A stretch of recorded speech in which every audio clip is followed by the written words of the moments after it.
لاہور اور کراچی کی فضا آلودہ۔ ایئر کوالٹی انڈیکس کے مطابق دنیا کے آلودہ ترین شہروں کی فہرست میں لاہور پہلے اور کراچی دوسرے نمبر پہ۔ اسی حوالے سے بات کریں گے ماہر ماحولیات سعدیہ طارق ہمارے ساتھ موجود ہیں۔ سعدیہ صاحبہ بہت شکریہ آپ کے وقت کا۔ سعدیہ صاحبہ، ماحولیاتی آلودگی کا سامنا کرنا پڑ رہا ہے خاص طور پر لاہور اور کراچی کو، کیا کہیں گی، وجہ کیا ہے ان کی؟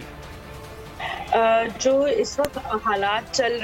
رہے ہیں، جیسے اگر ہم تھوڑا سا پیچھے جا کے دیکھیں اس حوالے سے، تو 2020 میں جب پوری طریقے سے پوری دنیا میں لاک ڈاؤن لگا ہوا تھا، تب آپ کو پتا ہوگا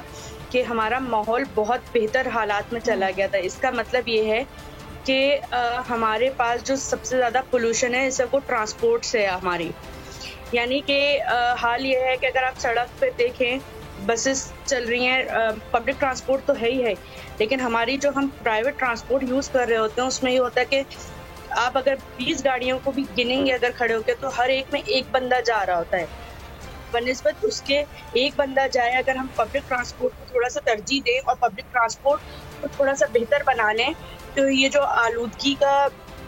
ہے یہ چیزیں کم ہو جائیں گی۔ اور ہم جو ہے جو اور دوسرے فیکٹرز ہیں جن کی وجہ سے آلودگی پھیل رہی ہے، کہ جگہ جگہ ہم کچرا جلا رہے ہیں، یہ ساری چیزیں بھی اگر ہم بند کر دیں تو شاید کچھ چیزیں بہتر ہو جائیں۔ ٹھیک ہے سعدیہ صاحبہ، یہ فرمائیے گا کہ دنیا کے مزید بھی ایسے بہت سے شہر ہیں جن میں آلودگی ہوتی ہے، لیکن یہ جو کیٹیگرائز کیا جاتا ہے اچانک سے کسی شہر میں اس طرح سے پولیوشن کا بڑھ جانا، اس کی وجہ کیا ہوتی ہے؟ وہ یہی وجہ ہے کہ انڈیکس ہمارا، جیسے کہ آپ نے ابھی بتا رہی تھی کہ جو پولوشن انڈیکس ہے اس پہ چیک کر رہے ہوتے ہیں۔ ہوتا یہ ہے کہ ہر ملک میں ایک ڈپارٹمنٹ ہوتا ہے جو ایئر پولوشن کے اوپر ورک کر رہا ہوتا ہے، اور وہ ڈگریز لے رہا ہوتا ہے، اکوپمنٹس کے تھرو ڈگریز لے رہا ہوتا ہے کہ کتنی پرسنٹ جو ہے آج جو ہے فضا صاف ہے، ہماری جو ہے ہوا کتنی صاف ہے اور کتنی اس میں آلودگی ہے۔ تو وہ میٹر کے تھرو ہمارے پاس جب چیزیں آ رہی ہوتی ہیں، پھر اس کو پوری دنیا کے ڈپارٹمنٹ کے ساتھ مل کے اس کو ایک لائن اپ کیا جاتا ہے، ایک انڈیکس بنا ہوا ہے ہمارا،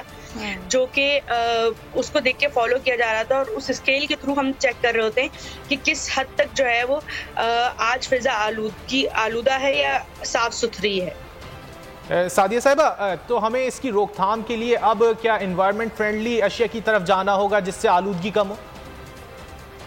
بالکل، انوائرمنٹ، جیسے کہ میں نے بھی پہلے بھی فرمایا تھا کہ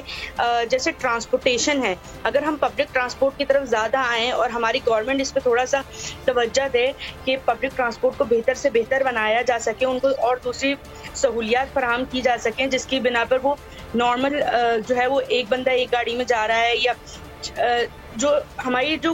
تعداد ہے بائکوں کی، گاڑیوں کی، ان سب چیزوں کو ہمیں کم کرنا ہوگا۔ جب پبلک ٹرانسپورٹ، جس ملک میں پبلک ٹرانسپورٹ ہوتی ہے اچھی، اس ملک میں آپ خود دیکھ سکتے ہیں کہ وہاں پر جو ہے فضائی آلودگی بہت کم ہوتی ہے۔ اور اس کے علاوہ پودوں کو لگانا چاہیے، پودے بھی وہ لگائیں جو آپ کے ماحول کے مطابق ہوں۔ اب ہوتا یہ ہے کہ کوئی بھی پودا کسی کو مل گیا سستے داموں، وہ اس نے لے کے پورے شہر میں بھر دیا، تو اس سے آلودگی کم نہیں ہوگی، اس سے آپ لوگوں کے لیے الگ مسائل ہی پیدا ہوتے ہیں، لیکن اس سے آلودگی کم نہیں ہوتی ہے۔ سبسکرائب کریں اور بیل دبائیں تاکہ کوئی خبر رہ نہ جائے۔